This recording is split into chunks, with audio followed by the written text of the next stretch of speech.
We are reviewing the recent City Council meeting held Tuesday, November 16th, 2021 from Farmers Branch City Hall. This is Council Recap on FBTV. Hello again, everyone.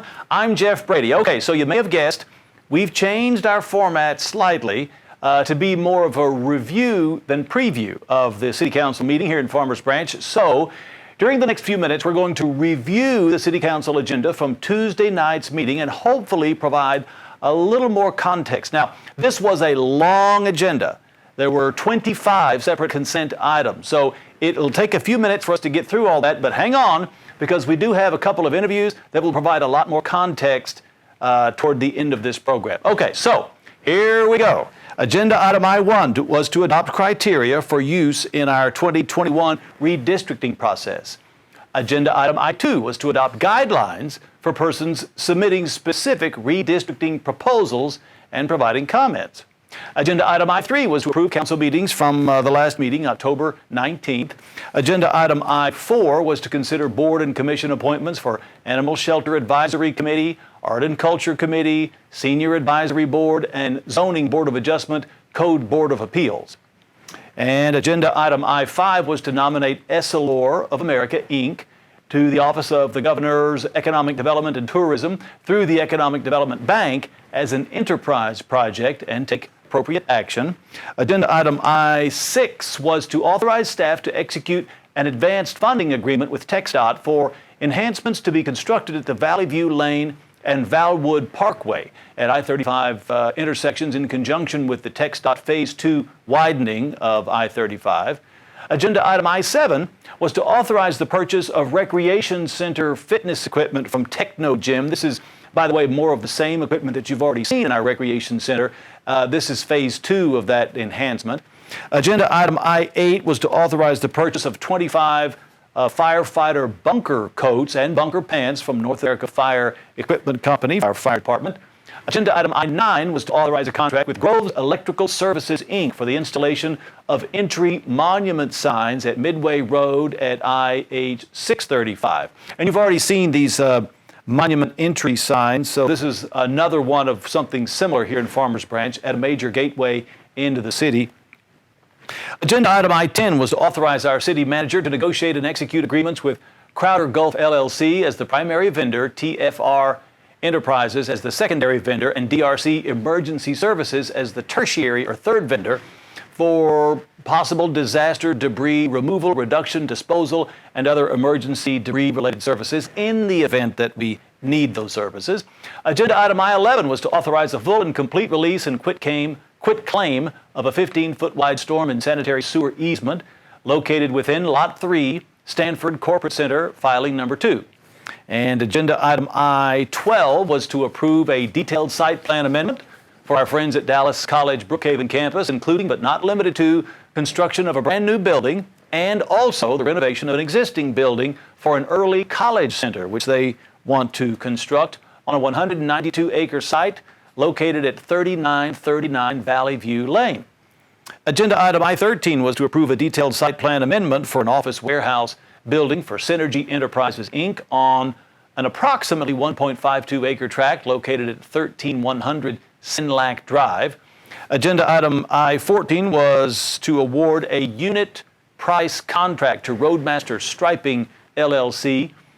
This is for maintaining pavement markings on various city streets through a cooperative purchasing agreement with the City of Allen. Agenda item I-15 was to award a unit price contract to Kurtco, Inc. for crack and joint sealing services through a cooperative purchasing agreement. Agenda item I-16 was to award the purchase for traffic signal cabinets to Paradigm Traffic Systems through the local government. Agenda item I-17 was to authorize our city manager to accept a grant from the State Energy Conservation Office for the installation of Level 2 electric vehicle charging stations. We think there's going to be more electric vehicles in the not too distant future here in Farmers Branch, so we want to be able to accommodate them.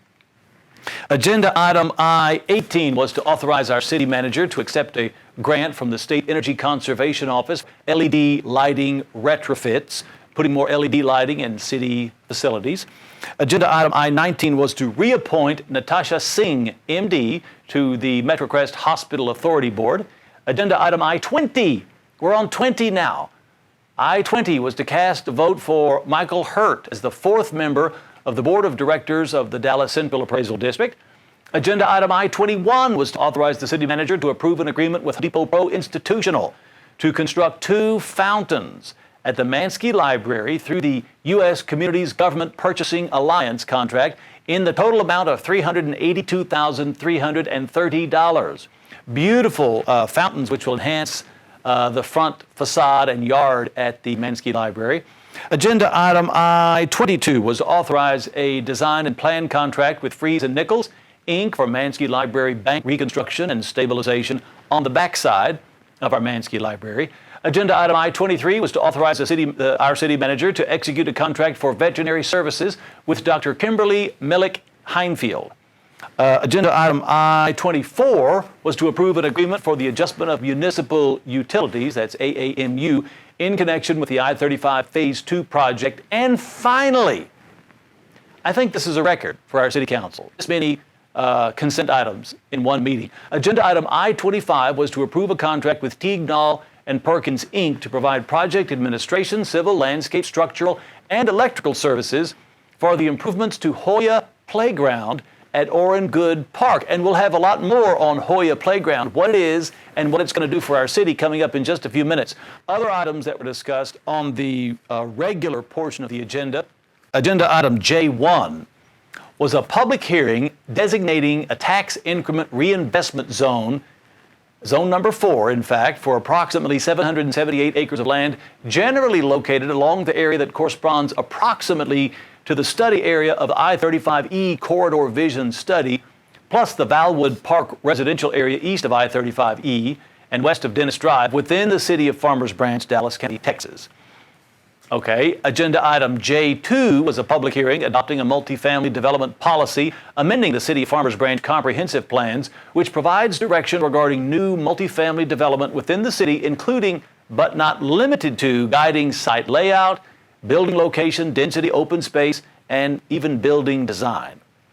Agenda item J3 was a public hearing rezoning approximately 3.43 acres tract of land generally located southwest of the intersection of Valley View Lane and Josie Lane from Planned Development District number 8, Local Retail 1, Planned Development District number 105, Zoning District, including the creation of the Planned Development District number 105 for one family attached townhome. And we'll get to that in just a minute. Agenda item J4 was a public hearing considering a specific use permit for on-premise sale and consumption of alcoholic beverages within a qualifying restaurant or facility for an approximate 7-acre property located at 14221 Dallas Parkway. And also, these are all public hearing items. All of these J items have to do with public hearings, which were held during this meeting. Agenda item J5 was a public hearing considering amending Planned Development District number 53, including but not limited to the amount and location of allowable signage on approximate 12 acres of land described as lots 1 and 2, Block B, Dallas Parkway International Plaza Addition 2, and Lot 1, Block A, International Plaza Addition 1. And then finally, of these public hearing items, agenda item J6 was a public hearing considering amending the Farmers Branch Youth Program Standards of Care in compliance with the state's Texas Human Resource Code. Now, to get just a little more context on some of these last items, we have Deputy City Manager John Land joining us here in studio. So, John, thanks for being here. Thank you. I appreciate the opportunity. This was a long agenda last night. This was an epically long agenda. You know, we only had one meeting in November. That's so right. A lot of the items that were on the first meeting were moved to the second meeting. So it was kind of 2 meetings in one. And I think it lived up to its billing. Well, the City Council got a lot done. They did. And so, in particular, we wanted to ask you about some of these J items, the public hearing related items. In particular, J1, which designated what's called a I'm reading it to get it right, tax increment reinvestment zone. Correct. Now, is that the same thing as a TIF? It is. Okay. And so, basically, this is an area that's been designed for redevelopment. Mm-hmm. If you'll recall, we had the I-35 vision study and it outlined a great pathway for us for zoning and some investments, some infrastructure improvements. There wasn't really a funding mechanism, so the recommendation from that study was to form a tax increment financing district. So basically what happens, there's an area, in this case I think it's about 778 acres, that's capped. So whatever the values are as of December 31st, 2021, It's locked in. it's going to stay that. Anything that's over that, that increment over that, for the city's portion of taxes, goes back into a fund. This fund builds for 25 years. At the end of that, we're projecting it could generate as much as $36 million.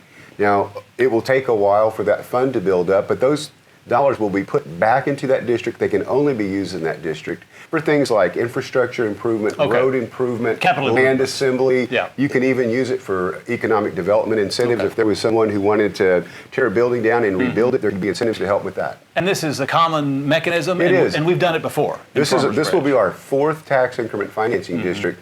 If you look at our west side, all the things that are happening on the west side were largely due to that TIF. And then in our station area, the station area TIF that was extended, so it was TIF 2, now it's TIF 2B. It's been extended. Okay.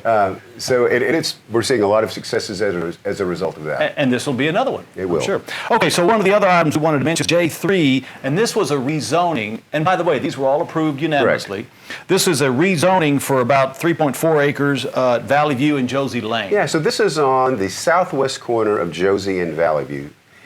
There is a strip. A lot of people will know where Nuevo Leon is, right? Well, on just west of that, there's a strip that comes down. There's a vacant Salvation Army. Marshall's Barbecue is back there. And even west of that, there's what we call a dark, so it's been closed, Chase Bank drive-through. It's back in the days when, gosh, I think it accommodated 8 cars at a time through their drive-through, and it's been sitting back there for decades. So through the efforts of our Economic Development Office and in a partnership with the property owner, a townhome developer has been encouraged to come in and tear that down and build 42 very nice townhomes. We think that's going to add the density the Four Corners Vision Plan suggested. Those folks will want an opportunity to eat, shop, and do things that should help out Ace Hardware, some of the restaurants around there. And we think they're going to demand a higher and better retail experience, and I think that will help with some of the leasing there. And so the rezoning paves the way for that. Right now, it did not allow for residential. Now, these are owner-occupied. It's attached. They're townhomes, but they're owner-occupied, and there'll be 42.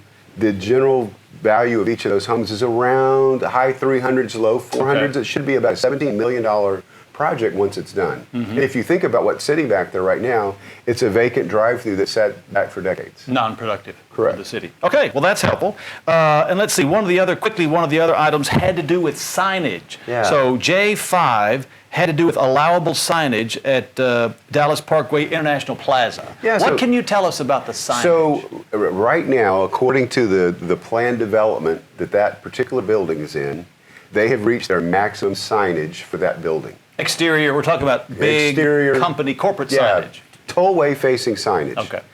There is a corporate headquarters that is interested in moving.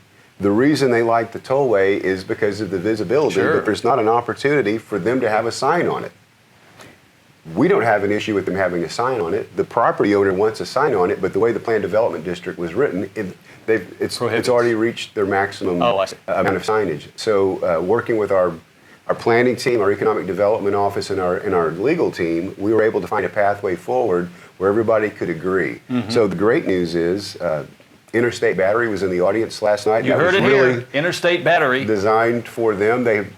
We don't have a lease yet, but this was like the last hurdle towards getting there. And very subtly, it also allowed for a second sign for another company. So we're not able to say who that is, but there is someone else that's very closely monitoring those proceedings. We're eager to perhaps have a second announcement of another headquarters moving to Farmers Branch. So the takeaway is corporate headquarters like to move to Farmers Branch. Yeah, I don't know that that's breaking news because we have a number of headquarters here in Farmers Branch, but we'd love to add more. Right. Okay. Well, Deputy City Manager John Land, always a pleasure. Thanks for shedding light on some of these issues that the council took up last night, and we appreciate your insight. Thanks for having me on your show. I guess this is ratings week. Big time. Yeah. I had a feeling that's why we wanted you on. All right. Well, thanks. Thanks, John. All right. All right, back to the regular agenda. Agenda item K1 was to appoint TIF Board Number 4 Board of Directors. Agenda item K2 was a presentation from Chairman David Moore on the Planning and Zoning Commission's work program for fiscal year 2021 through 2022. Agenda item K3 was to authorize our city manager to execute a contract for social services for Farmers Branch with Metro Crest Services, Inc. in the total amount of $160,000 in fiscal year 22 and $450,000 in fiscal year 23. And finally, agenda item K4 was to approve a contract for Compan, Inc., a new vendor in Farmers Branch, to provide design and installation of new playground equipment for the improvements to Hoya Playground, which will be a renaming of the playground there, Hoya Playground at Orrin Good Park. So to shed a little more light on one of these issues in particular, we have Mike Mashput in studio, who's our Director of Parks and Recreation. Mike, thanks for stepping in. Absolutely. Help us out a little bit. So one of the key items was really at the end of a very long agenda last night. So we all stayed up a little bit later, but this was an important one. And it has to do with a term, Hoya, which is new to maybe many people in the city, and it has to do with Orrin Good Park. So for people who haven't heard this new term, Hoya, what are we talking about? It's a new state-of-the-art park that we're going to put in Orrin Good, where the current playground is situated. Hoya means jewel in Spanish, and so this would be the crown jewel of the city. And so it's a new night park that we've been designing for several years now. It's a unique concept to the United States, but it would allow residents to enjoy it during the daytime and in the evening when the sun goes down. And I've heard you use the term Disney-esque. There's kind of some elements of Disney just to give people an idea of what to imagine. So it's not just putting up some tall light poles and shining lights on a playground. This is a playground that is glow in the dark, or how do you describe it? It glows, it has light from within? Yeah, I would say the inspiration came from when you're at Disney and you enjoy an evening out there, the sun goes down and the paint and everything sort of glows. That's what this park would do. Not so much the paint, but there are LED lights that come alive and make it inviting and a fun place to be. The seats glow for the adults. There's spaces for toddlers all the way up to teenagers. It's really going to be an amazing structure. And adaptive, right, for special needs? Absolutely. That was very important to us. Everything, or almost everything you can do there, is adaptive play. The swing sets, the slides are made for two people to go down, the whole gamut, we had that in mind. So let's talk about price. This kind of thing sounds expensive. Free, absolutely free. No. Okay, great. No, the initial contract that was approved last night was for $3.5 million. The total project cost would be about $4 million. There's some other work that needs to be done on the side, but that's what we're looking at right now. That's a lot of money. So $4 million, not for one park, but for one playground. But there's a special fund, right? Correct. Yeah, these funds came through the American Rescue Plan, which the government gave to each city based on population size. Our size allowed us to get a certain amount of money. This is one of the projects that have been kicked around for a couple of years. This is a perfect opportunity to go ahead and use those funds. And did you say that there's nothing like this currently anywhere in the country? Not to my knowledge, and the company we're working with is Compan, Inc. They've been in business 40 years in every country you can imagine. Done work for anyone you can imagine, and this is unique to them. They've never seen it before. So they really, you kind of asked them to do something they had never done before. Correct. Which is why we love them, because they're up to the challenge. Right. They're innovative. They're really cutting edge in their field, and so I think they're the right ones to move forward. Okay, so Mike, why not? I mean, this is a lot of money, and we're already known as a city and a park. So what's wrong with green grass and benches and trails like a regular park? There's nothing wrong with that. There's spaces for that too. But council, especially over the last few years, have asked us to be innovative and unique, kind of be the trendsetters in our field. And so I think this is a project that really demonstrates that. Well, it sounds like it. And you've got some artist renderings that we might be able to show people too at some point, right? We do. Some of those were shown last night. You can certainly watch the presentation if you'd like, and we'll put those online in the very near future as well. Okay. Hoya. So, and when will we see construction begin? So that's the tough part. So it's a 70-week project. So about a year and a half from now, we should be open for business. Yeah. But due to the unique nature of this park and the structure, it needs to be engineered, built, and then transported. So you'll probably see real sizable change taking place. The initial kind of breaking ground in roughly a year or less. Okay, in about a year, we'll see some changes. Sure. Okay, very good. Well, thanks. It sounds exciting. Absolutely. Thanks, Mike, for shedding some light on Hoya at Orrin Good Park. Absolutely. As you may know, every regular meeting of the Farmers Branch City Council can be seen live here on FBTV, that is Spectrum Channel 16 in Farmers Branch, AT&T UVerse channel 99 throughout the Metroplex, or you can watch it streaming online at farmersbranchtx.gov. This meeting was also streamed live on Vimeo and YouTube. And this particular program is going to be made available after each regular City Council meeting and will air after all City Council meeting replays right here on FBTV. And that replay schedule again is at 6 p.m. 7 days a week. In the meantime, the next meeting of our City Council will be held December 14th at our Farmers Branch City Hall. Please note that all meetings, as always, they're subject to change. So check the city's website for updates or call us at City Hall at 972-247-3131 for more information. Until then, I am Jeff Brady. You are watching continuing coverage of the Farmers Branch City Council here on FBTV. Please stay with us.